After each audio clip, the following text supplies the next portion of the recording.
চাঁদপুরে মহান মে দিবস ও আন্তর্জাতিক শ্রমিক দিবস উপলক্ষে আলোচনা সভা অনুষ্ঠিত। চাঁদপুরে মহান মে দিবস ও আন্তর্জাতিক শ্রমিক দিবস উপলক্ষে এক আলোচনা সভা অনুষ্ঠিত হয়েছে। শুক্রবার ১ম মে বিকেলে চাঁদপুর জেলা বিএনপির কার্যালয়ে জেলা শ্রমিক দলের আয়োজনে এই সভার আয়োজন করা হয়। আলোচনা সভাকে সফল করতে চাঁদপুর সদর উপজেলা শ্রমিক দলের নেতৃবৃন্দ র্যালি নিয়ে অংশগ্রহণ করেন। সদর উপজেলা শ্রমিক দলের আওতাহি চাঞ্জা, হানারচর, ইব্রাহিমপুর সহ বিভিন্ন ইউনিয়নের নেতাকর্মীরা খণ্ড খণ্ড মিছিল নিয়ে নতুন বাজার এলাকায় সমবেত হন।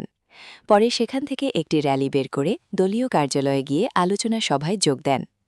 এ সময় চাঁদপুর সদর উপজেলা শ্রমিক দলের সভাপতি নয়ন মাহমুদ ভূঁইয়া, সিনিয়র সহসভাপতি আব্দুল জব্বর ঢালী, সাধারণ সম্পাদক মোহাম্মদ জুয়েল হোসেন মিয়াজি, যুগ্ম সাধারণ সম্পাদক মোহাম্মদ মিজানুর রহমান, অংশগঠন সম্পাদক আহসান উদ্দিন চৌধুরী রিপন, চান্দ্রা ইউনিয়ন শ্রমিক দলের সভাপতি মনু কাজী, সাধারণ সম্পাদক ইমান হোসেন গাজী, হানারচর ইউনিয়নের সভাপতি শফিক মোল্লা, সাধারণ সম্পাদক আব্দুল কাদির, ইব্রাহিমপুর ইউনিয়ন শ্রমিক দলের সভাপতি ইমান হোসেন শেখ, সাধারণ সম্পাদক বিল্লাল হোসেন সহ শ্রমিক দলের নেতাকর্মীরা উপস্থিত ছিলেন।